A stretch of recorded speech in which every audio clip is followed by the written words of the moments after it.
मध्य प्रदेश के भोपाल में गुरुवार को सीएम शिवराज सिंह चौहान ने कैबिनेट की बैठक बुलाई। विधानसभा में हुई बैठक में कई अहम प्रस्तावों पर चर्चा हुई एवं कुछ प्रस्तावों को मंजूरी भी दी गई। इस दौरान प्रदेश सरकार ने चौथा सप्लीमेंट्री बजट भी पेश किया। कैबिनेट बैठक में 1 दर्जन मुद्दे रखे गए, जिसमें सबसे महत्वपूर्ण चौथा अनुपूरक बजट का प्रस्ताव रहा। सर्वसहमति से बैठक में 4000 करोड़ के सप्लीमेंट्री बजट को मंजूरी दे दी गई है। बैठक में स्मार्ट सिटी बनाने को लेकर हुई चर्चा के दौरान कंपनी के गठन को भी मंजूरी दी गई।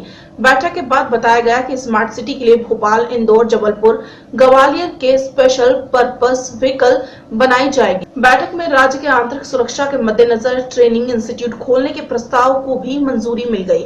इस पर करीब 136 करोड़ रुपए की लागत आएगी। इसके तैयार होने में करीब 4 साल लगेंगे। इसमें राज्य की विभिन्न सुरक्षा एजेंसियों को आतंकवाद से निपटने के लिए प्रशिक्षित किया जाएगा। इसके साथ ही वाणिज्य कर विभाग में आयुक्त वाणिज्य कर की स्थापना के तहत संविदा पदों पर मंजूरी देने के प्रस्ताव पर चर्चा हुई। वहीं Dhirubhai Ambani auditorium daily college में हुए नाटक को मनोरंजन कर से छूट का अनुसमर्थन संबंधित प्रस्ताव भी बैठक में रखे गए। वर्धमान ग्रुप को भूमि आवंटन में राशि की छूट करने का प्रस्ताव भी बैठक में रखा गया।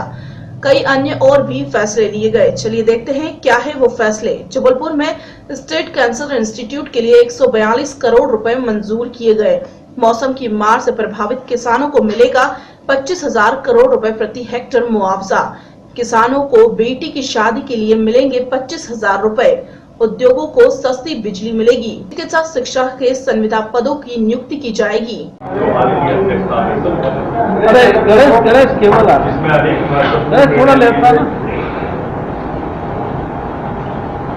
आज जो हमारे 3 शहर स्मार्ट सिटी के लिए जिनका चयन हुआ था और प्रस्तावित जो हमारे 4 शहर हैं, इसमें स्पेशल पर्पस व्हीकल SPV के गठन की स्वीकृति मध्य प्रदेश की कैबिनेट के द्वारा दी गई। यहां मैं यह भी उल्लेख करना चाहूंगा कि हिंदुस्तान के अंदर जो स्मार्ट सिटी केंद्र सरकार के द्वारा अनुमति दी गई है, उसमें हमारा मध्य प्रदेश को सर्वाधिक शहर मिले हैं। इंदौर, भोपाल, जबलपुर का चयन स्मार्ट सिटी में हुआ है। इसके अनुमोदन के बाद से ही शीघ्र ही इन तीनों शहरों के लिए राशि आना प्रारंभ हो जाएगी। थानला जिला झाबुआ में 30 बस्तरीय सामुदायिक स्वास्थ्य केंद्र का आज उन्नयन करके 100 बिस्तरीय अस्पताल में करने का मध्य प्रदेश की कैबिनेट के द्वारा तय किया है। आज कैबिनेट में महत्वपूर्ण निर्णय स्टेट कैंसर इंस्टीट्यूट जबलपुर में स्थापना किए जाने का लिया है। स्टेट कैंसर इंस्टीट्यूट पूरे मध्य प्रदेश का जबलपुर में स्थापित किया जाएगा। 142.87 करोड़ रुपए की स्वीकृति आज मध्य प्रदेश की कैबिनेट के द्वारा इसकी दी गई।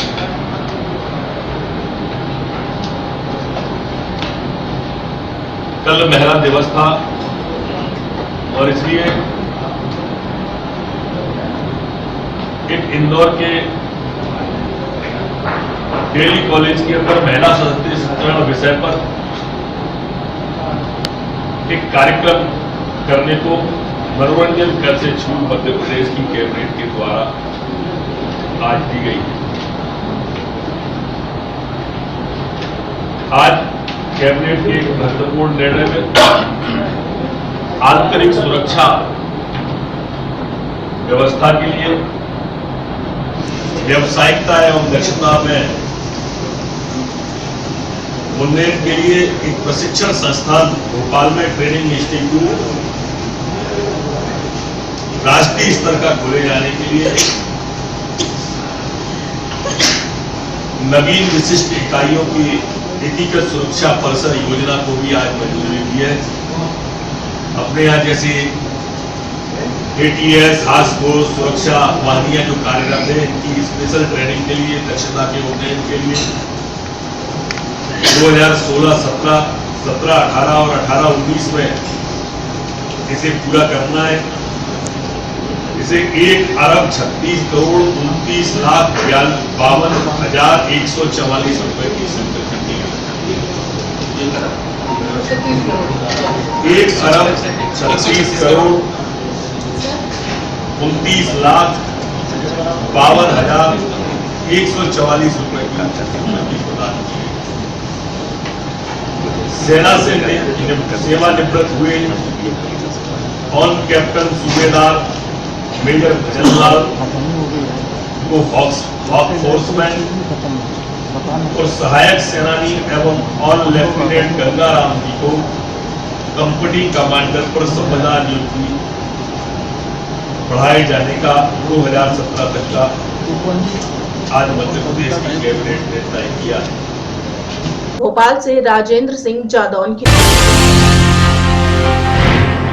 देवास में अनिश्चितकालीन सराफा कारोबार बंद कर धरना दे रहे सराफा व्यापारियों ने आज विरोध स्वरूप ही सब्जी की दुकान लगाकर बेची सब्जी। सराफा व्यवसायियों पर 1% एक्साइज ड्यूटी लगाने तथा 2 लाख की खरीदी पर पैन कार्ड की आवश्यकता के भारत सरकार द्वारा लिए गए निर्णय के विरोध में अनिश्चितकालीन कारोबार बंद कर धरना दे रहे देवास के सराफा कारोबारियों ने आज शहर के सुभाष चौक में सब्जी के ठेले लगाकर सब्जी बेची। इस दौरान उन्होंने सब्जी के ठेले की फेरी लगाकर कानून के विरोध में जमकर नारेबाजी भी की। उस दौरान उन्होंने राहगीरों को बाकायदा आवाज लगाकर सब्जी लेने के लिए आवाज भी लगाई और फिर शहर के प्रमुख मार्गों पर सब्जी का ठेला लेकर निकले व्यापारियों ने सरकार द्वारा लिए गए निर्णय को काला कानून बताते हुए जमकर नारेबाजी भी की। सराफा व्यापारियों का कहना है कि जब तक सरकार इस निर्णय को वापस नहीं लेगी तब तक आंदोलन जारी रहेगा। बाहर हर शादी ब्याह के सीजन में सराफा बंद होने से शहर में आमजन को खासी परेशानी झेलनी पड़ रही है। कानून व्यापारियों पे थोपा गया है, इसके कारण आज नौबत ये आ गई है कि सराफा व्यापारियों को सब्जी का ठेला लगाना पड़ रहा है। सरकार ने ये कहा था कि रोजगार देंगे, बेरोजगारी हटाएंगे। जिस हिसाब से सराफा व्यापारी जो एक आन बान शान है देवास की या शहर की या देश की, वो आदमी जब सब्जी बेचेगा तो सब्जी बेचने वाला कहाँ जाएगा? ये देश, ये सरकार गरीबी बढ़ा रही है कि घटा रही है, इस पर ध्यान दिया जाए। आपका नाम बताइए। ये जो एक्साइज ड्यूटी और जो पैन कार्ड का लगाया है, इसके विरोध में हम लोग विरोध कर रहे हैं और आज हमने सब्जियां बेची। और भी आगे कुछ करना पड़ेगा क्योंकि हमको तो धंधा ही छोड़ना पड़ेगा। कैसे करेंगे हम ये धंधा? एक्साइज ड्यूटी लगने के बाद इंस्पेक्टर राज हो जाएगा और भविष्य में यानी ये परेशानियां आएगी। कैसे हिसाब रखेंगे, कैसे हिसाब देंगे? कितने दिनों तक ये तो अनिश्चितकालीन है। देवास से हर्षद मेहता की। आदिवासियों की जमीन में इमारती लकड़ियों के अवैध तरीके से कटाई के मामले में बालाघाट पुलिस की एसआईटी टीम ने अब तक जांच के दौरान कुल 64 लोगों को आरोपी बनाया है, जिसमें 2 एडीएम, 2 रेंजर सहित कुल 30 लोग फरार चल रहे हैं। आपको बता दें कि इस मामले में दलालों ने राजस्व विभाग व वन विभाग के अधिकारी कर्मचारियों से मिली भगत करके कान्हा नेशनल पार्क के आसपास के बफर जोन के जंगलों की कटाई के अवैध तरीके से अनुमति जारी करके फर्जी टीपी जारी कर दी गई थी, जिससे शासन को करीब 100 करोड़ रुपए के राजस्व की हानि हुई है। इस मामले में चौंकाने वाली बात यह है कि डिजाइन टिम्बर फर्म के नाम से फर्जी टीपी जारी करके करोड़ों रुपए की लकड़ी छत्तीसगढ़ के राजनांदगांव व अन्य जिलों में भेजी गई है, जिसका रजिस्ट्रेशन 2003 तक ही था, जिसका मालिक कोई अन्य व्यक्ति था। ऐसे में बिना रजिस्ट्रेशन के फर्जी टीपी जारी कर वन विभाग के अधिकारियों ने अमानत में खनायत का काम किया है। पुलिस अधीक्षक का कहना है कि यह मामला कान्हा राष्ट्रीय उद्यान की सीमावर्ती जंगल से जुड़ा है। अवैध कटाई की वजह से टाइगर से घूमने के लिए जो गलियारा था उस पर भी विपरीत असर पड़ा है। यह बेहद गंभीर मामला है, इसे बहुत ही गंभीरता के साथ लिया जा रहा है। लोग लेके सर अभी तो जांच चल रही है, तो सिर्फ 40 मामले पंजीबद्ध किए गए, अभी और मामले पंजीबद्ध किए जाएंगे। और इसमें जो एक ऑर्गेनाइज्ड क्राइम के रूप में इन लोगों ने जो यहाँ पर ये गैंग बनाकर जो किया है, राजस्व को हानि पहुँचाई है। और इसके साथ ही साथ जो अपने कान्हा नेशनल पार्क से लगा हुआ जो मालिक मकबूजा के जंगल है, जो कि बहुत ही इम्पोर्टेंट है वाइल्ड लाइफ के लिए भी, और इसमें पर्यावरण के ऊपर जो प्रतिकूल प्रभाव पड़ा है अवैध कटाई से, साथ ही साथ जो बफर जोन है जहाँ पर कि वाइल्ड एनिमल्स के टहलने के लिए जो गलियारा है उस पर भी विपरीत प्रभाव पड़ा है। तो ये जिस तरह का डैमेज है, ये सिर्फ न सिर्फ राजस्व हानि है बल्कि इसमें पर्यावरण को भी बहुत अपूर्णीय क्षति हुई है। तो ये बहुत गंभीर मामला है, इसको हम लोग बहुत गंभीरता से ले रहे हैं और इसमें और मामले पंजीबद्ध किए जाएंगे और कई लोग गिरफ्तार किए जाएंगे जिनका भी रोल आएगा। सर, इस मामले में अभी तक कितने टीमें जब्त हुई? बालाघाट से मुकेश भट्ट की रिपोर्ट। महोबा में आंगनबाड़ी कार्यकारिणी सहायिका संघ ने बीते रोज महिला दिवस का काली पट्टी बांधकर प्रदर्शन किया, तो वहीं आज एक दिवसीय धरना देकर प्रधानमंत्री को अपनी 11 सूत्रीय मांगों का ज्ञापन एसडीएम सदर को दिया। ये सभी कार्यकारिणी शासकीय कर्मचारी घोषित किए जाने की मांग कर रही हैं। प्रदेश की कार्यकारिणी के निर्देशानुसार 1 सैकड़ा आंगनबाड़ी कार्यकारिणी और सहायिकाओं ने रैली निकालकर अपना विरोध प्रदर्शन किया। बीते रोज सभी ने महिला दिवस पर काली पट्टी बांधकर प्रदर्शन किया था। आज अपने 1 दिवसीय धरना प्रदर्शन में सभी ने मोदी विरोधी नारेबाजी भी की। इन्होंने कहा कि मोदी सरकार ने इनके साथ धोखा किया है। आंगनबाड़ी कार्यकारिणियों को शासकीय कर्मचारी घोषित किए जाने का वादा अभी तक पूरा नहीं किया गया है। अन्य राज्यों की तरह उनके वेतन में भी कोई बढ़ोतरी नहीं की गई है, साथ ही पदोन्नति की भी व्यवस्था की जाए। उन्होंने ऐसे ही 11 मांगों का ज्ञापन एसडीएम सुशील प्रताप को सौंपा। महिलाओं ने चेतावनी दी कि यदि उनकी ये मांगे केंद्र सरकार नहीं मानती तो जल्द ही जंतर मंतर में धरना प्रदर्शन किया जाएगा। उसमें हम लोगों ने आक्रोशित दिवस मनाया, काली पट्टी बांध करके। इसका हम लोगों ने कल हमारे मंडल के चारों जिले में ये हुआ, विरोध दिवस मनाया गया कि महिलाओं के संग जो उत्पीड़न हो रहा है, अत्याचार हो रहा है, तो हम महिला दिवस क्यों मनाएं? हम महिलाओं के साथ हमारी क्या उसमें भलाई है? हम लोग 3000 कमाते हैं, उसके बावजूद हम लोगों से इतना काम लिया जाता है, राज्य सरकार हमसे इतना काम लेती है, उसके बावजूद जो हम लोगों को 3000 जो मिलता है उससे हमारे घर का परिवार नहीं चल पाता। इसलिए हम महिला दिवस मना करके आक्रोशित दिवस मनाए हैं और सरकार से हम अपनी मांग रख रहे हैं कि हमें जो उन्होंने मोदी जी ने कहा था कि हमारा न्यूनतम मानदेय 15,000 किया जाएगा संविदा कर्मियों का, तो हमें जब तक राज्य कर्मचारी घोषित नहीं किया जाता तो हमको हमारा मानदेय 15,000 रुपए किया जाए। इसलिए हम लोगों ने महिला दिवस मनाकर आक्रोशित दिवस मनाया है और सरकार को ये चेतावनी भी दी है कि अगर हमारी मांगे पूरी नहीं करते हैं वो, तो हमें मजबूरन जंतर मंतर, दिल्ली में जनता मंतर में हमें जाकर के आमरण अनशन में बैठना पड़ेगा। अनिश्चितकालीन धरना करेंगे हम, जो भी करना होगा वो हम करने के लिए तैयार हैं। अगर हमारे हक में फैसला नहीं आता, हमें मजदूरों के बराबर भी मानदेय नहीं मिलता।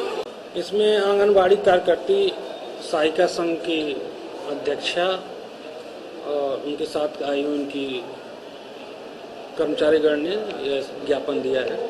इसमें इन्होंने अपने को नियमित करने की मांग करी है और जब तक नियमित नहीं होते हैं तब तक इन्होंने कथित पूर्व में प्रधानमंत्री जी द्वारा दिए गए किसी बयान का उल्लेख किया है कि हमको जब तक हम नियमित नहीं किए जाते हैं तब तक हमको 15,000 रुपये पर मंथ वेतन दिया जाए।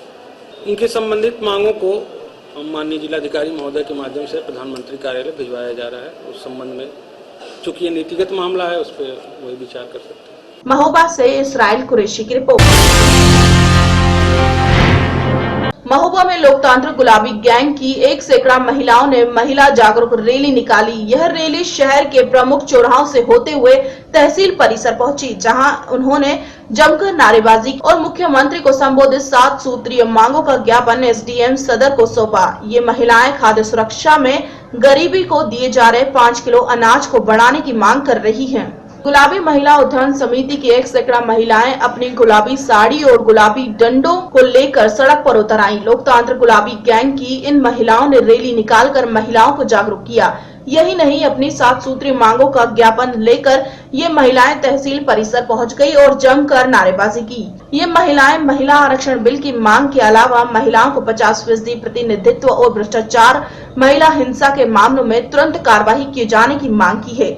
उन्होंने सूखे से प्रभावित महोबा के लोगों को खाद्य सुरक्षा अधिनियम के तहत दिए जा रहे 5 किलो अनाज को बढ़ाए जाने की मांग भी की। मुख्यमंत्री को संबोधित अपनी सभी मांगों का ज्ञापन एसडीएम सदर सुशील प्रताप सिंह को दिया। एसडीएम ने स्थानीय समस्याओं के पूरे किए जाने की बात कही, वहीं ज्ञापन को शासन तक पहुंचाकर आगे की कार्रवाई की बात कही। इससे हम कह रहे हैं माननीय प्रधानमंत्री से, माननीय मुख्यमंत्री जी से, माननीय महिला आयोग अध्यक्षा से मांग कर रही हूँ कि जो माननीय प्रधानमंत्री मुख्यमंत्री जी से कह रही हूँ कि हमारे देश में जो लागू किया अधिनियम लागू जो खाद्य सुरक्षा की है, इसमें एक आदमी को 5 किलो मिलना, तो बताइए एक महीना 5 किलो क्या वो आदमी खा लेगा? चिड़िया भर चुन सकती हूँ। ये दुर्व्यवहार 14 साल बाद उन्होंने राशन कार्ड पलटे हैं, तो अधिनियम खास सुरक्षा लागू क्यों किया है? पूरा नियम लागू करते ना। ऐसी झूठी बातों में, धपोल संघ में दुनिया को क्यों बर्बाद किए हैं? देश को, बुंदेलखंड को पलायन होना है और जाना है, ये मुख्यमंत्री जी नहीं रोक पाएंगे। अपने महोबा में तो पानी पीने का भी नहीं है, त्राह सब लोग परेशान हैं, जगह नल भी नहीं आ रहे हैं और पैसा इतना रह जाता कहाँ? एसडीएम साहब ने मांग की, एसडीएम साहब से मैंने कहा, लिख के भी दिया कि आप प्रधानमंत्री को, मुख्यमंत्री जी को भेजिए। जिलाधिकारी कुछ नहीं कर पाएगा। मैं गई थी लखनऊ, तो ज्ञापन माननीय जिलाधिकारी को दिया था, मजिस्ट्रेट को दिया था, तो वहाँ उन्होंने कहा कि तुम्हारे यहाँ के जिलाधिकारी नहीं सुन रहे क्या? तो आप बिजली के बिल के लिए बताइए, लाखों करोड़ों बिजली का बिल आ रहा है। देखिए, माननीय डीएम साहब द्वारा उच्च स्तर पर शासन में ये वार्ता की गई है। संबंधित खाद्य सुरक्षा में जो डिफरेंसेस आ रहे हैं, जो हम लोगों को ज्ञात हुआ है कि 26 दिसंबर 2015 के परिप्रेक्ष्य में ही जितने लोग सूची में आ चुके थे, उन लोगों का आवंटन हुआ है, तो वो करीब 65% है। और हमारे यहाँ वर्तमान सर्वे के अनुसार करीब 90% लोग शामिल किए जा चुके हैं। तो ये जो करीब 26% का गैप आ रहा है, उसके लिए जिलाधिकारी महोदय ने शासन में बात की है और शासन के उच्च अधिकारियों द्वारा इसको संज्ञान में भी लिया गया है। इस वजह से तमाम शिकायतें आ रही हैं। पर्याप्त अनाज की बात की जा रही है, पर्याप्त मिल पा रहा है, 5 किलो के लिए पूरा नहीं पा रहा है, उस पर क्या कुछ कहा जाए? अब ये नीतिगत मामला है, उन लोगों को द्वारा ज्ञापन दिया गया है। मैं माननीय जिलाधिकारी महोदय के माध्यम से शासन में इसको भिजवा दूंगा। महोबा से इसराइल कुरैशी। कहते हैं इश्क और मोहब्बत में इंसान हद से गुजरने को तैयार हो जाता है, और अगर बात प्रेमी से दूरी की हो तो उससे मिलने को मोहब्बत 7 समुंदर भी पार कर जाती है। ऐसा ही कुछ देखने को मिला मुरादाबाद जनपद में, जहां जेल में बंद कैदी से मिलने को बेचैन प्रेमिका ने एक बेहद ही खूबसूरत जाल बुना और पेशी पर आए अपने प्रेमी को पुलिस कर्मी की मदद से सिनेमा हॉल लेकर पहुंच गई। प्रेमी की बाहों में बाहें डाल प्रेमिका और उसकी पहरेदारी करते सिपाही की आंखें फिल्मी पर्दे की बदलती तस्वीरों के साथ फिल्मी कहानी में डूबी थी कि अचानक प्रेमिका की रियल कहानी में ट्विस्ट आ गया और सिनेमा हॉल से उठकर वह सलाखों के पीछे पहुंच गई। पुलिस जीप में खुद को मीडिया के कैमरों से बचाने की असफल कोशिशें और मुंह को रुमाल से ढके युवक का परिचय हम आपसे कराएं। उससे पहले जीन्स की नीली पैंट और काली जैकेट पहने इस मोहतरमा से आप मिल लीजिए। महिला पुलिस कर्मियों के घेरे में कैद इस मोहतरमा का नाम साइना उर्फ शबाना है।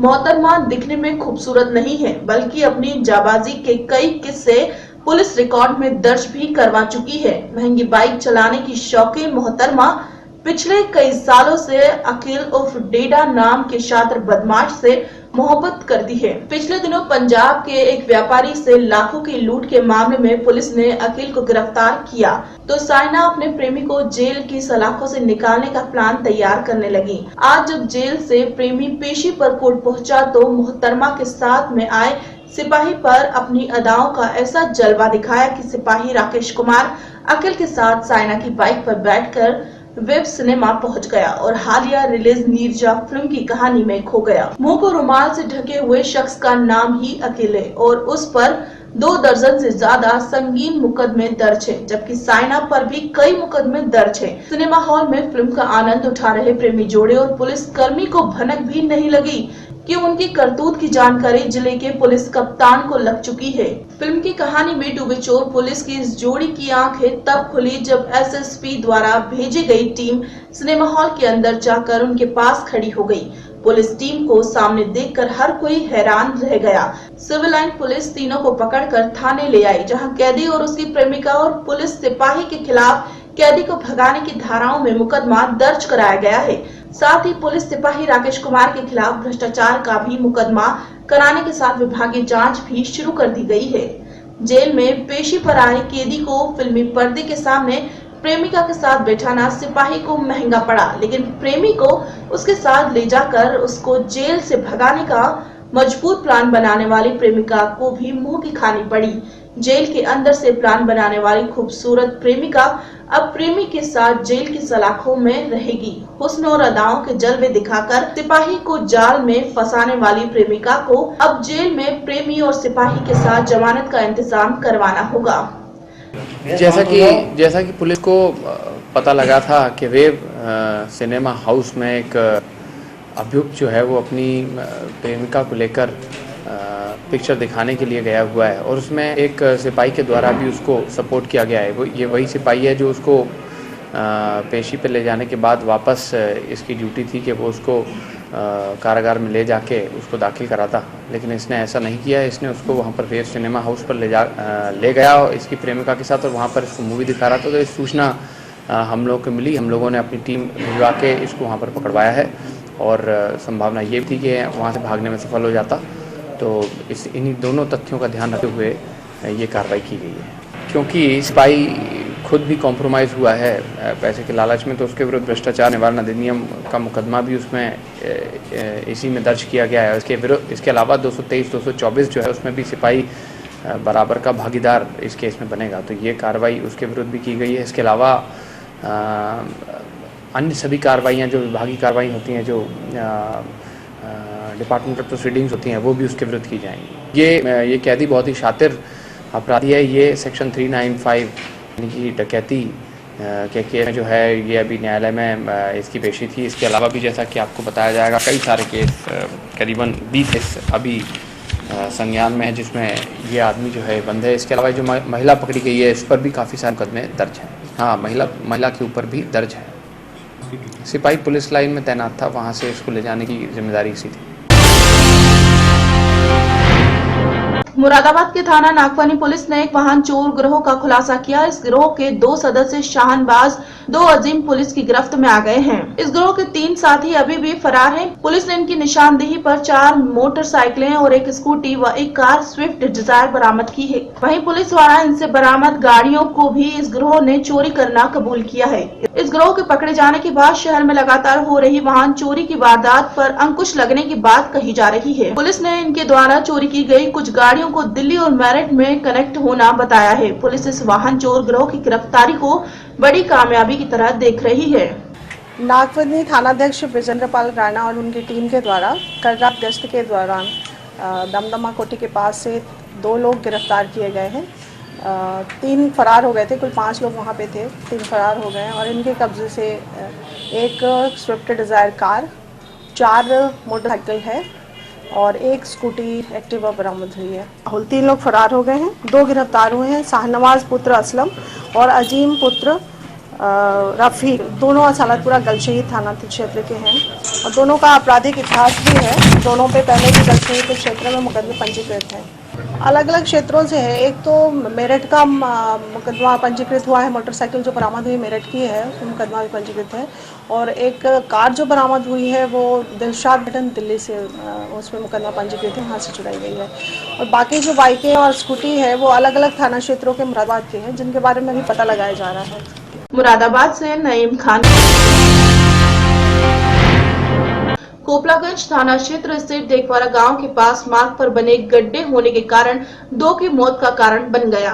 हुवाइयों की बालू रेत से लदा ट्रक मंगलवार की शाम पलट गया जिसमें 2 व्यक्तियों की दबकर घटनास्थल पर ही मौत हो गई जबकि एक युवक गंभीर रूप से घायल हो गया। मौके पर पहुंचे एसडीएम, क्षेत्राधिकारी और थानाध्यक्ष ने घटनास्थल का जायजा लिया। क्या नाम भैया आपका?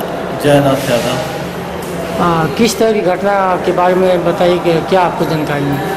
हमारे रिश्तेदार थे, रोड के किनारे बैठे थे। अच्छा। ट्रक बालू वाला लोड लेकर जा रहा था, पलट गया पर दोनों की मृत्यु हो गई।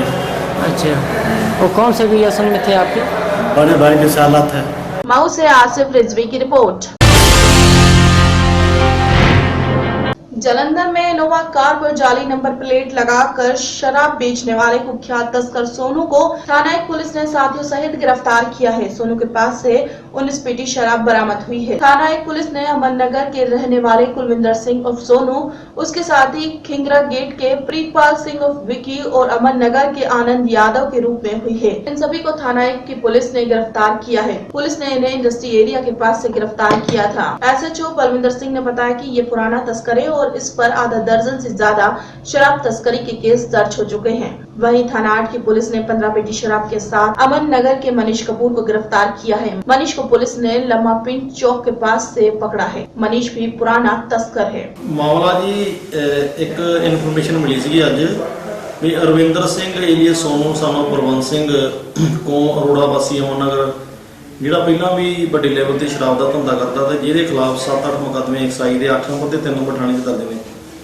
ਵੀ ਇਹ ਕਰਤਾਰਪੁਰ ਜਾਂ ਭੋਗਪੁਰ ਸਾਈਡ ਤੋਂ ਇਨੋਵਾ ਗੱਡੀ ਵਿੱਚ ਸ਼ਰਾਬ ਲੈ ਕੇ ਆ ਰਿਹਾ ਤੇ ਮੈਂ ਤੇ ਇੰਸਪੈਕਟਰ ਬਿਮਲਕਾਂਤ ਉਹਨਾਂ ਨੇ ਦੋਵੇਂ ਪਾਸੇ ਨਾਕੇਬੰਦੀਆਂ ਕੀਤੀਆਂ ਸੀਗੀਆਂ ਇਹ ਕੁਝ ਸ਼ਰਾਬ ਜਿਹੜੀ ਆ ਇੱਧਰ ਰੇਲੂ ਚੌਂਕ ਦੇ ਲਾਗੇ ਤੇ ਦਾਹ ਕਿਤੇ 15 ਪੇਟੀਆਂ 13 ਜਾਂ 15 ਪੇਟੀਆਂ ਲਾ ਕੇ ਇੱਧਰ ਆ ਗਿਆ ਜੀ ਇੱਧਰ ਇਹਨੂੰ ਅਸੀਂ ਫੜਿਆ ਫਿਰ ਅੰਡਾਸੀ ਏਰੀਏ ਵਿੱਚ ਸ਼ਰਾਬ ਵੇਚਣ ਦੀ ਫਰਾਕ ਵਿੱਚ ਘੁੰਮਦਾ ਸੀਗਾ ਤੇ 20 ਪੇਟੀਆਂ ਨੋਵਾ ਦੇ ਵਿੱਚ ਸ਼ਰਾਬ ਦੀਆਂ ਇੱਥੇ ਫਿਰ ਅਸੀਂ ਫੜੀਆਂ ਜੀ ਤੇ ਇਹਦੇ ਤੇ ਇੱਥੇ ਇੱਕ ਨੰਬਰ ਥਾਣੇ ਦੀ ਕਾਟੇ 14 ਐਕਸਾਈਜ਼ ਐਕਟ ਤੇ 482 ਆਈਪੀ ਸੀ ਇਹਨੇ ਇਹ ਗੱਡੀ ਦੇ ਮੂਹਰੇ ਨੰਬਰ ਜਾਲੀ ਲਾਇਆ ਸੀਗਾ ਜੀ ਪਿੱਛੇ ਅਸਲੀ ਲਗਾਏ ਮੂਹਰੇ ਜਾਲੀ ਲਾਇਆ ਸੀਗਾ ਤੇ ਇੱਕ 8 ਨੰਬਰ ਥਾਣੇ ਬਿਮਲਕਾਂਤ ਨੇ ਮੁਕੱਦਮਾ ਦਰਜ ਕੀਤਾ ਤੇ ਇੱਕ ਅਸੀਂ ਇਹਦੇ ਖਿਲਾਫ ਇੱਥੇ ਮੁਕੱਦਮਾ ਦਰਜ ਕੀਤਾ ਜੀ 1 ਨੰਬਰ ਥਾਣੇ ਜੀ। ਕਿੰਨੇ ਬੰਦੇ ਟੋਟਲ ਫੜੇ ਆ ਜੀ ਇਹਨਾਂ 'ਚ? ਟੋਟਲ ਇਹ 4 ਜਣੇ ਨੇ ਜੀ 3 ਇੱਥੇ 1 ਨੰਬਰ ਥਾਣੇ 'ਚ ਮੁਕੱਦਮਾ ਦਰਜ ਕੀਤਾ ਤੇ ਇੱਕ ਹੈਗਾ ਉੱਥੇ 8 ਨੰਬਰ ਥਾਣੇ 'ਚ। जालंधर से पवन कनौजिया की रिपोर्ट। बढ़ाने की साजिश के तहत नशोड़ी होने का सर्टिफिकेट देकर उनके भविष्य की तरक्की पर प्रश्न चिन्ह लगा दिया गया है। केजरीवाल को यह अधिकार किसी भी कीमत पर नहीं है। माना मंगलवार को स्थानीय मकबूलपुरा में आयोजित कांग्रेस की सर्वे सम्मान जागृति रैली के दौरान संबोधित कर रहे थे। मना की ओर से यह रैली मकबूलपुरा के वहां के निवासियों का मनोबल ऊंचा उठाने के लिए आयोजित की गई थी। मना ने रैली उसी जगह पर आयोजित की जहां पर कुछ दिन पहले अरविंद केजरीवाल रैली करके मकबूलपुरा के लोगों को नशोड़ी ऐलान करके उनके भविष्य के साथ खिलवाड़ करके गए थे। रैली में भारी गिनती में शामिल युवाओं, महिलाओं और क्षेत्र के लोगों ने यहां सत्ताधारी अकाली और भाजपा गठजोड़ के खिलाफ नारेबाजी की, तो वहीं अपने अधिकारों, क्षेत्र व भविष्य की रक्षा के लिए हर कुर्बानी देने के लिए प्रण भी लिया।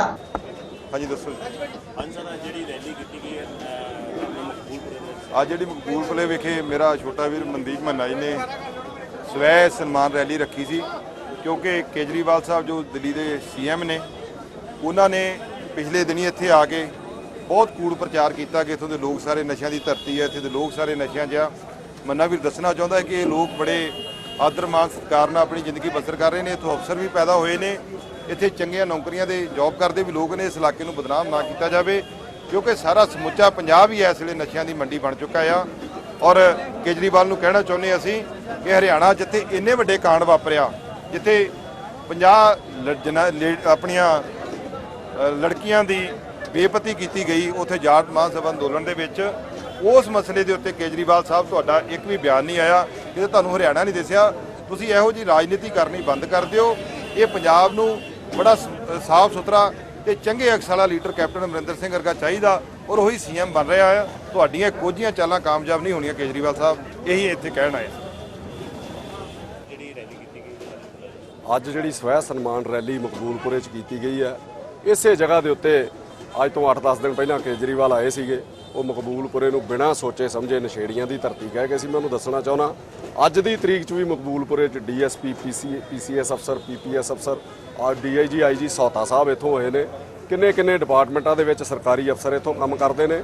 ਮਾਸਟਰ ਕਿੰਨੇ ਨੇ, ਫੌਜੀ ਕਿੰਨੇ ਨੇ ਜਿਨ੍ਹਾਂ ਦੇਸ਼ ਲਈ ਜਾਨ ਦਿੱਤੀ ਹੈ। ਇਹਨੂੰ ਨਸ਼ੇੜੀਆਂ ਦੀ ਧਰਤੀ ਕਹਿਣਾ। ਨਸ਼ਾ ਤਾਂ ਪੰਜਾਬ ਦੇ ਹਰ ਕੋਨੇ 'ਚ ਵੜਿਆ। ਮੈਂ ਉਹਨੂੰ ਇੱਕ ਸਵਾਲ ਕੀਤਾ ਸੀ ਕਿ ਮੈਨੂੰ ਕੋਈ ਜਗ੍ਹਾ ਦੱਸ ਦੇ, ਕੋਈ ਮੁਹੱਲਾ ਜਿੱਥੇ ਨਸ਼ਾ ਨਾ ਹੋਵੇ ਤੇ ਜਿੱਥੇ ਨਸ਼ੇ ਕਰਕੇ ਮੌਤ ਨਾ ਹੋਈ ਹੋ। ਫਿਰ ਮਕਬੂਲਪੁਰੇ ਦੇ ਲੋਕਾਂ ਨੂੰ ਕੋਈ ਟਾਰਗੇਟ ਕੀਤਾ ਗਿਆ। ਇਹ ਕਰਨ ਤੋਂ ਪਹਿਲਾਂ ਤੂੰ ਕਦੀ ਇਹ ਸੋਚਿਆ ਸੀਗਾ ਕਿ ਇਹਨਾਂ ਲੋਕਾਂ ਦੇ ਉੱਤੇ ਕੀ ਬੀਤੇਗੀ, ਇਹਨਾਂ ਦੇ ਰਿਸ਼ਤੇ ਕਿੱਥੋਂ ਹੋਣਗੇ, ਇਹਨਾਂ ਨਾਲ ਕਾਰੋਬਾਰ ਕੌਣ ਕਰੇਗਾ, ਇਹਨਾਂ ਤੇ ਇਤਬਾਰ ਕੌਣ ਕਰੇਗਾ। ਸਿਰਫ ਆਪਾਂ ਵੋਟਾਂ ਦੀ ਖਾਤਰ ਪੰਜਾਬ ਦੇ ਲੋਕਾਂ ਨਾਲ ਖਿਲਵਾੜ ਨਾ ਕਰੀਏ। ਲੋਕਾਂ ਤੈਨੂੰ ਬਿਲਕੁਲ ਮੌਕਾ ਨਹੀਂ ਦੇਣਾ। ਪੰਜਾਬ ਦੇ ਲੋਕ ਭਾਵਕ ਨੇ, ਉਹਨੇ ਹੀ ਟਾਰਗੇਟ ਕਰ ਲਿਆ। ਮੈਨੂੰ ਕਿਹਾ ਸੀਗਾ ਕਿ ਤੇਰੀ ਜਨਮ ਭੂਮੀ ਹਰਿਆਣਾ ਸੀ, ਤੂੰ ਕਹਿੰਦਾ ਸਾਰੇ ਇੰਡੀਆ 'ਚ ਹੀ ਕਰਪਸ਼ਨ ਹੈ, ਸਾਰਾ ਇੰਡੀਆ ਹੀ ਕਰਪਸ਼ਨ ਦੀ ਮਾਰ ਹੇਠ ਹੈ, ਪੀੜਤ ਹੈ, ਤੇ ਫਿਰ ਤੂੰ ਹਰਿਆਣਾ ਕੋ ਛੱਡਿਆ। ਪਿੱਛੇ ਜੇ ਬਿਹਾਰ ਇਲੈਕਸ਼ਨ ਹੋਈ ਉਹ ਕੋ ਛੱਡੀ। ਕਿ ਪੰਜਾਬ ਦੇ ਲੋਕ ਕੇਵਲ ਭਾਵਕ ਨੇ, ਇਹਨਾਂ ਨੂੰ ਛੇਤੀ ਮਗਰ ਲਾਇਆ ਜਾ ਸਕਦਾ। ਪਰ ਪੰਜਾਬ ਦੇ ਲੋਕ ਨੂੰ ਇੱਕ ਗੱਲ ਦੱਸ ਦਿੰਦਾ ਮੈਂ, ਦਲੇਰ ਵੀ ਬੜੇ ਨੇ। ਜੇ ਉਹਨਾਂ ਨਾਲ ਧੱਕਾ ਕਰੇਗਾ ਤੇ ਤੈਨੂੰ ਫਿਰ ਦਿੱਲੀ ਵੀ ਨਹੀਂ ਰਹਿਣ ਦੇਣਗੇ। ਇਹਦੇ ਤੋਂ ਵੀ ਗਾਂਹ ਛੱਡ ਕੇ ਆਉਣਗੇ। ਇਹਨਾਂ ਲੋਕਾਂ ਨਾਲ ਖਿਲਵਾੜ ਕਰਨਾ ਬੰਦ ਕਰ ਦਿਓ। ਅੱਜ ਇਹਨਾਂ ਲੋਕਾਂ ਦੇ ਮਾਣ ਸਨਮਾਨ ਲਈ ਜਿਹੜੀ ਰੈਲੀ ਰੱਖੀ ਗਈ ਸੀ। अमृतसर से सनी सोथा की रिपोर्ट। पंजाब के अन्य शहरों के साथ जालंधर में भी स्वाइन फ्लू का कहर जारी है। जालंधर में स्वाइन फ्लू के अब 15 जनवरी से अब तक 11 मामले सामने आए हैं, जिसमें 5 पॉजिटिव मामले सामने आ चुके हैं। इससे 2 लोगों की मौत भी हो चुकी है। ताजा मामला जालंधर के फ्लोर का है, जहां के गांव रामगढ़ में एक महिला हरप्यारी का स्वाइन फ्लू का टेस्ट पॉजिटिव आया है। इस महिला को लुधियाना के डीएमसी अस्पताल भेजा गया, पर अब उसकी हालत में सुधार के चलते उसे वापस भेज दिया गया। जालंधर के सिविल सर्जन कैलाश कपूर के अनुसार अब जिस मरीज का टेस्ट पॉजिटिव आया है, उसके परिवार और आसपास के लोगों पर भी ख्याल रखा जा रहा है, ताकि यहां से आगे यह बीमारी न जा सके। ਜਿਹੜੇ ਕੇਸਿਸ ਨੇ ਇਸ ਸਾਲ ਪਿਛਲੇ ਸਾਲ ਦੇ ਕੰਪੈਰੀਟਿਵਲੀ ਕਾਫੀ ਘੱਟ ਪਾਏ ਗਏ ਨੇ। ਸਾਡੇ ਕੋਲ ਜਨਵਰੀ 15 ਤੋਂ ਲੈ ਕੇ ਹੁਣ ਤੱਕ 11 ਕੇਸ ਸਸਪੈਕਟਡ ਸੀ, ਜਿਨ੍ਹਾਂ ਦੇ ਵਿੱਚੋਂ ਕਿ 2 ਡੈਥਸ ਹੋਈਆਂ ਨੇ ਤੇ ਜਿਹੜੇ 5 ਕੇਸ ਨੇ ਉਹ ਪੋਜ਼ਿਟਿਵ ਆਏ ਗਏ ਨੇ। ਤੇ ਸਾਡੇ ਵੱਲੋਂ ਸਿਹਤ ਮਹਿਕਮੇ ਵੱਲੋਂ ਜਿਹੜੇ ਆਈਸੀ ਐਕਟੀਵਿਟੀਜ਼ ਬੜੇ ਵਧੀਆ ਢੰਗ ਨਾਲ ਕੀਤੀਆਂ ਗਈਆਂ ਨੇ ਤੇ ਜਿਹਦੇ ਨਾਲ ਕਿ ਨੰਬਰ ਆਫ ਕੇਸਿਸ ਜਿਹੜੇ ਨੇ ਘੱਟ ਹੋਏ ਨੇ। ਅਸੀਂ ਸਾਰੀ ਆਈਐਮ ਨੂੰ ਅਸੀਂ ਇਹਦੇ ਵਿੱਚ ਇਨਵੋਲਵ ਕੀਤਾ ਸੀ, ਪ੍ਰਾਈਵੇਟ ਡਾਕਟਰਸ ਨੂੰ ਉਹਨਾਂ ਨੂੰ ਸੈਂਸਿਟਾਈਜ਼ ਕੀਤਾ ਸੀ ਕਿ ਕਿਹੜਾ ਕੋਈ ਪੇਸ਼ੈਂਟ ਸਸਪੈਕਟਡ ਆਉਂਦਾ ਹੈਗਾ ਤੇ ਉਸ ਨੂੰ B ਕੈਟੇਗਰੀ ਦੇ ਵਿੱਚ ਹੀ ਅਗਰ ਜੇ ਪੇਸ਼ੈਂਟ ਹੈਗਾ ਤੇ ਉਹਨੂੰ ਉਹਦਾ ਟ੍ਰੀਟਮੈਂਟ ਸ਼ੁਰੂ ਕਰ ਦਿੱਤਾ ਜਾਵੇ ਤੇ ਉਹਦਾ ਸੈਂਪਲ ਲੈ ਲਿਆ ਜਾਵੇ। ਪੇਸ਼ੈਂਟ ਨੂੰ ਇੰਨਾ ਡਿਲੇ ਨਾ ਕੀਤਾ ਜਾਏ। ਇਹਨਾਂ ਟੈਸਟਾਂ ਵਾਸਤੇ ਵੀ ਪੇਸ਼ੈਂਟ C ਕੈਟੇਗਰੀ ਚੱਲ ਜੀ, ਜਿਹਦੇ ਵਿੱਚ ਟ੍ਰੀਟਮੈਂਟ ਜਿਹੜਾ ਹੈਗਾ ਕਾਫੀ ਔਖਾ ਹੁੰਦਾ ਤੇ ਕਾਫੀ ਕੈਜੁਅਲਟੀਜ਼ ਹੁੰਦੀਆਂ। जालंधर से पवन कनौजिया। मुख्यमंत्री तीर्थ दर्शन यात्रा स्कीम के तहत पंजाब के अलग अलग स्थानों से यह ट्रेनें भेजी जा रही हैं। इसी के तहत अब यह यात्रा में ईसाई समुदाय के लोगों को मुख्यमंत्री तीर्थ दर्शन के अंतर्गत चेन्नई भेजा गया है। कल शाम श्रद्धालुओं की यह ट्रेन गुरदासपुर से चलकर अमृतसर से होती हुई देर रात जालंधर पहुंची और करीब 1000 श्रद्धालुओं से सुनिश्चित यह ट्रेन चेन्नई के लिए रवाना हुई। इस ट्रेन को जालंधर में डिविजनल कमिश्नर हरगोविंद सिंह नंदा द्वारा हरा सिग्नल दिखाकर रवाना किया गया। गौरतलब है कि इस ट्रेन में गुरदासपुर से 650, अमृतसर से 150 एवं जालंधर से 180 श्रद्धालुओं के साथ कुछ सहयोगियों सहित रवाना हुई है, जो कि 15 मार्च को वापस आएंगे। इस ट्रेन से श्रद्धालुओं में काफी उत्साह था। नहीं सर, पहली बार जा रहे हैं। हाँ जी, फर्स्ट टाइम। ਤੇ ਸਰਕਾਰ ਨੂੰ ਚਾਹੀਦੀ ਇੱਧਰ ਉਪਰਾਲੇ ਕਰਦੇ ਰਹਿਣ ਲਗਾਤਾਰ ਕਰਦੇ ਰਹਿਣ ਤਾਂ ਵਧੀਆ ਗੱਲ ਹੈ ਸਰ, ਫਿਰ ਅੱਗੇ ਵੀ ਸਾਨੂੰ ਮੌਕਾ ਮਿਲੂਗਾ ਜਾਣ ਦਾ। ਜੀ ਬੋਲ ਥੋੜਾ। ਹਾਂਜੀ, ਕੀ ਨਾਮ ਜੀ ਆਪਣਾ? ਮੇਰਾ ਨਾਮ ਚੈਰੀ ਆ। ਹਾਂਜੀ, ਜਿਹੜੀ ਆਪਣੇ ਸਰਕਾਰ ਵੱਲੋਂ ਯਾਤਰਾ ਭੇਜੀ ਹੈ, ਫ੍ਰੀ ਯਾਤਰਾ, ਤੁਸੀਂ ਕਿਹੋ ਜਿਹਾ ਉਪਰਾਲਾ ਸਮਝਦੇ ਹੋ? ਕੀ ਕਹਿਣਾ ਤੁਹਾਡੇ ਇਸ ਬਾਰੇ? ਅਸੀਂ ਇਹ ਉਪਰਾਲੇ ਨੂੰ ਬਹੁਤ ਵਧੀਆ ਸਮਝਦੇ ਹਾਂ। ਗਵਰਨਮੈਂਟ ਨੇ ਜੋ ਵੀ ਕੀਤਾ ਬਹੁਤ ਵਧੀਆ ਕੀਤਾ ਹੈ। ਮੈਂਬਰ ਖਾਣੇ ਤੋਂ ਰਹਿ ਗਿਆ ਹੋਵੇ। ਹਾਂਜੀ, ਕੀ ਨਾਮ ਤੁਹਾਡਾ? ਮੇਰਾ ਨਾਮ ਚੈਰੀ ਆ। ਹਾਂਜੀ, ਜਿਹੜਾ ਅੱਜ ਫ੍ਰੀ ਯਾਤਰਾ ਜਿਹੜੀ ਸਰਕਾਰ ਵੱਲੋਂ ਜਿਹੜੀ ਟ੍ਰੇਨ ਭੇਜੀ ਜਾ ਰਹੀ ਹੈ ਤਮਿਲਨਾਡੂ ਚੇਨਈ, ਤੇ ਕੀ ਕਹਿਣਾ ਤੁਹਾਡਾ ਇਸ ਬਾਰੇ? ਮੈਂ ਉਹਦੇ ਵਾਸਤੇ ਇਹ ਕਹਿਣਾ ਚਾਹੁੰਦੀ ਹਾਂ, ਗਵਰਨਮੈਂਟ ਨੇ ਜੋ ਵੀ ਕੀਤਾ ਬਹੁਤ ਵਧੀਆ ਕੀਤਾ ਹੈ। ਇਹ ਟ੍ਰੇਨ ਸਗੋਂ ਹਰ ਸਾਲ ਚਲਾਉਣੀ ਚਾਹੀਦੀ ਹੈ। ਜਿਹੜੇ ਲੋਕ ਗਰੀਬ ਨਹੀਂ ਜਾ ਸਕਦੇ ਆ, ਉਹ ਹਰ ਸਾਲ ਜਾ ਵੀ ਸਕਦੇ ਆ। ਜਿਨ੍ਹਾਂ ਕੋਲ ਪੈਸੇ ਨਹੀਂ ਹੁੰਦੇ, ਆਪਣੇ ਰੋਟੀ ਦਾ ਨਹੀਂ ਪ੍ਰਬੰਧ ਹੁੰਦਾ, ਗਵਰਨਮੈਂਟ ਨੇ ਰੋਟੀ ਦਾ ਵੀ ਵਿੱਚ ਪ੍ਰਬੰਧ ਕੀਤਾ ਹੈ, ਪਾਣੀ ਦਾ ਵੀ ਪ੍ਰਬੰਧ ਕੀਤਾ ਹੈ। ਬਾਦਲ ਸਰਕਾਰ ਨੂੰ ਇਹ ਸਕੀਮ ਬਹੁਤ ਜ਼ਿਆਦਾ ਵਧੀਆ ਆ। ਇਹਦੇ ਵੱਲੋਂ ਅਸੀਂ ਬਾਦਲ ਸਰਕਾਰ ਨੂੰ ਬਹੁਤ ਜ਼ਿਆਦਾ ਧੰਨਵਾਦ ਦਿੰਦੇ ਆ। ਸਾਰਿਆਂ ਨੂੰ ਸਤਿ ਸ਼੍ਰੀ ਅਕਾਲ। जालंधर से पवन कनौजिया की रिपोर्ट।